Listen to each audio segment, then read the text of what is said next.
Você não limpa a garganta de você falar? Eu gargarei. Fui na garganta. Eu vou tomar sua alma de noite? Não. Aí não sou eu. É Pazuzu, né? Pazuzu. Pois é. Fala galera, tudo certo? Mais um Drops Red Chip. Hoje vamos falar de uma grande obra da DC Comics. Vamos falar do Reino do Amanhã, uma das obras clássicas, talvez, não, acho que é a melhor das obras da DC. É uma das melhores. Uma das melhores. Pronto. Ricardo aqui falou. Não diga! Digo! Que coisa! A Reino do Amanhã ela foi lançada originalmente em 96. Ela foi de maio a agosto de 96.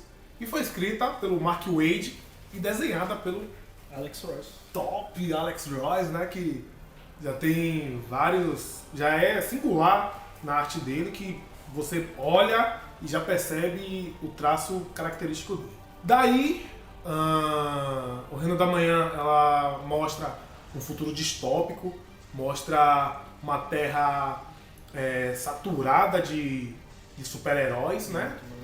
Muito de meta-humanos, e uma sociedade que já não tem mais aquela visão do super-herói clássico, do super-herói bom, justo. Ela quer ver o super-herói que realmente vá, que mate, que faça Resolva a treta na hora. Pois é.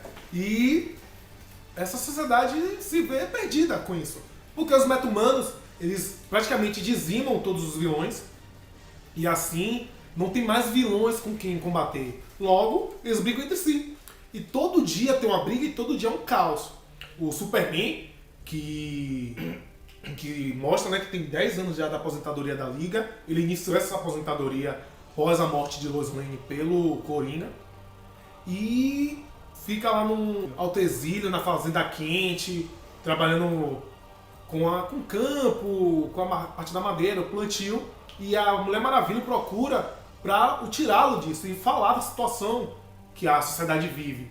E daí se desenrola essa volta dele e outros personagens estão lá, o Batman, Cada um numa situação diferente, né? Após esse afastamento dos heróis mais clássicos com esse cenário, né? O Lanterna Verde está numa estação espacial criada por ele, porque realmente ele não quer mais saber da Terra, não tem mais porquê. E tanto é que o Lanterna Verde do Reino do Amanhã, ele não é o Hal Jordan, É o Alan Scott, Alan Scott, que é o clássico, é o primeiro Lanterna Verde. Daí, mais uma vez, a gente tem um assunto de futuro distópico na DC. Que não é um tema assim tão... Até pra época quando foi feito, não era um tema tão assim... Não é tão novo. Inédito. Isso, tão novo, porque né? o próprio Watchmen já tem esse assunto.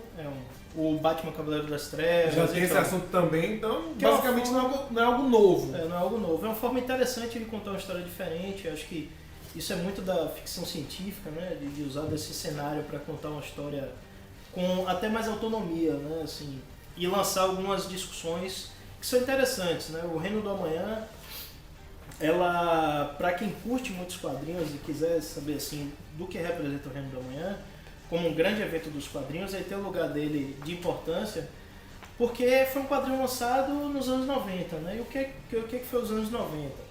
Com muitas histórias assim de qualidade muito duvidosa, né? Ultra violentas, e aquele herói mais clássico já não estava tão presente nas páginas, né? Que trazia a defesa de alguns valores, princípios e etc.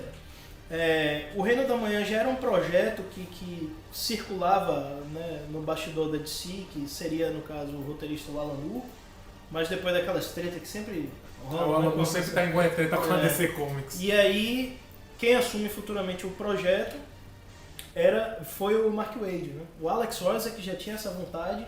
Ele já tinha feito um trabalho muito parecido na Marvel com o Marvels, há anos antes. Mas a história, basicamente, ela traz no background dela uma crítica a essa fase dos quadrinhos, né? Onde esse personagem muito inspirado na Era de Ouro, né? Na Era de Prata, não tá mais presente. É a Era das Trevas dos quadrinhos, né? Sim. E a história tem muito disso, de trazer de volta esses personagens, né? Que estavam lá exilados, não atendiam mais as necessidades daquela sociedade, né? Que é um tema até ainda muito presente. Quantas vezes a gente vê aqueles discursos, né? Bandido bom é bandido morto, né? E são aqueles personagens que estão ali, são mais duros na aplicação das penas, né? Que contraria totalmente, óbvio, os valores que o Superman defende e o que ele representa. Por isso que também ele se afasta, né? Você citou que muito das HQs dos anos 90 eram nesse sentido, né? Da ultraviolência, da não justiça clássica, mas sim a justiça da pena de morte. A vingança, a vingança, sim. O que foi um ano que até bombou mais foi o quê? O Justiceiro, como parte desse universo de HQs ultraviolentas. Até o próprio Deadpool, que surgiu nessa época, sim, que mostra uma ultraviolência. O selo, a editora Image, né, que foi fundada pelo Liefeld, traz histórias também assim, né, de muita ação, muita violência. E essa história do Reino da Manhã é uma reflexão sobre esse momento, né? Sim. Do papel dos quadrinhos, enfim. E você vê ali a visão que os criadores têm, né? Sobre o Mark Waid é um cara que entende muito do universo da DC, né? O Alex Ross tem essa visão, que é uma visão um pouco mais quadrada, mas assim, ele traduz através da arte dele nessa revista de forma magistral, né? Muito bem feita, muito bem elaborada. Eu devo dizer que foi acho que um dos melhores trabalhos dele como desenhista. Apesar de entender que ele pega modelos vivos e desenha a partir disso, mas a arte que ele faz é primorosa, a forma que ele desenha também. A gente tem a visão da HQ pelo padre Norman McCain, que é inspirado no pai dele, no Clark Ross, que, caralho, velho, é um desenho primoroso. E eu não posso falar de Reino da Manhã sem falar da versão definitiva de luxo da Panini, sem falar dos extras. O que são aqueles extras? Ai, que loucura! Ai, que absurdo! São as coisas muito legais. Eles mostram o desenvolvimento criativo de cada personagem. Todos os conceitos foram trabalhados para cada personagem, qual papel ele ocuparia naquela história. Todos. O Alex Ross tá de parabéns, foi um dos melhores trabalhos, com certeza. O Mark Waid não tinha até então um trabalho tão expressivo, relevante assim. Acho que foi a partir daí que ele teve uma guinada maior na carreira dele e chegou até a Marvel agora com a Demolidor, que tá na mão dele também. Uma fase muito boa dele à frente do Demolidor. O Reino da Manhã é uma dessas histórias que eu digo que são necessárias para sacudir um pouco do mundo dos quadrinhos, né? Tá faltando, inclusive, hoje alguma história assim desse nível, desse tamanho épico. Que é o estilo da história, é uma história fechadinha, com uma certa liberdade, uma autonomia, né? Não tá dentro, não precisa estar dentro de um cânone, né? Hoje em dia tudo quer seguir cânone, quer seguir uma linha temporal. Um arco de história, enfim. Uma história fechadinha, uma história que trabalha com muitas ideias bacanas, tem um background legal. Eu acho que uma das últimas histórias assim recentes que tivemos foi Guerra Civil. Sim. Que utiliza de um elemento também muito parecido para a argumentação, porque em Reino do Amanhã a gente tem aquele episódio catastrófico com a morte do Capitão Átomo, né, que desencadeia aquela reação nuclear e que motiva a Mulher Maravilha, né, e o próprio Superman sair do alto exílio dele, né?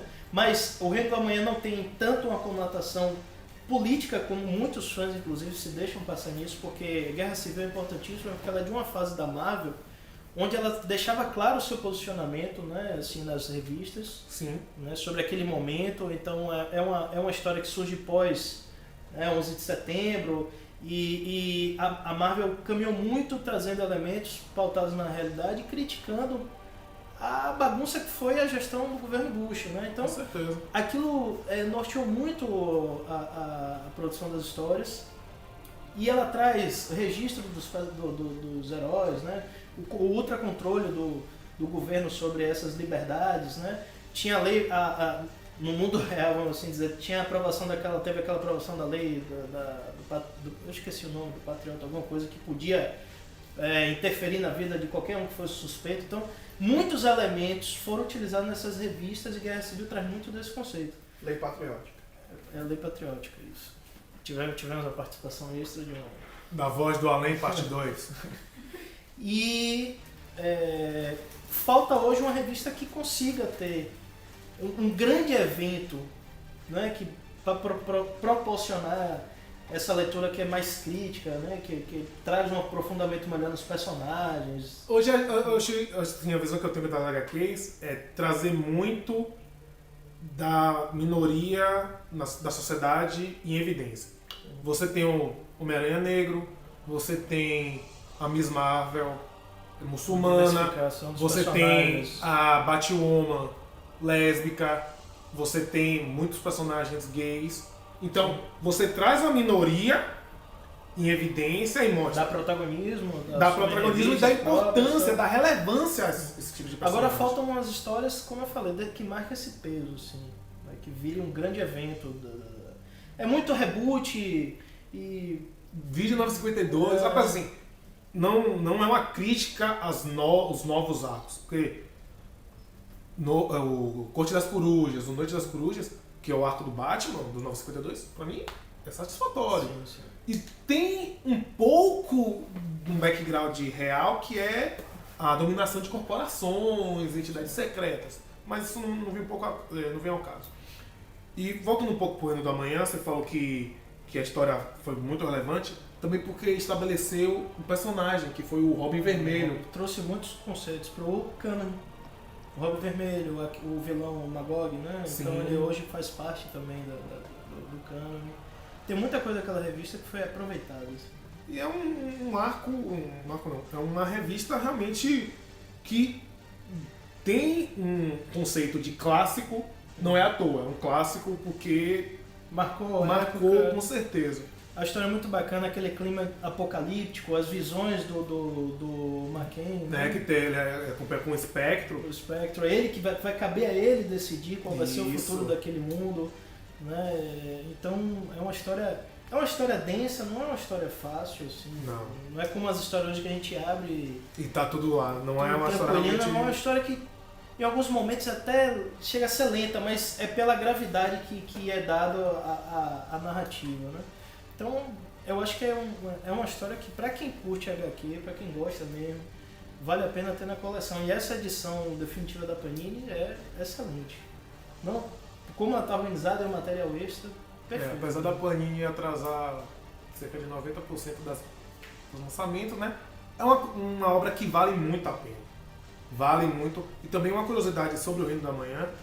O Reino da Manhã, inicialmente, a Warner queria ter como base para o filme da Liga da Justiça o Reino da Manhã. Só que eles tiraram esse conceito, aí fizeram o Batman vs Superman e colocaram o Cavaleiro das Trevas como base. Então, ainda bem, né? Já começou pelo Apocalipse. Que parece uma tartaruga ninja. Só falta botar a faixa assim do Rafael e botar os...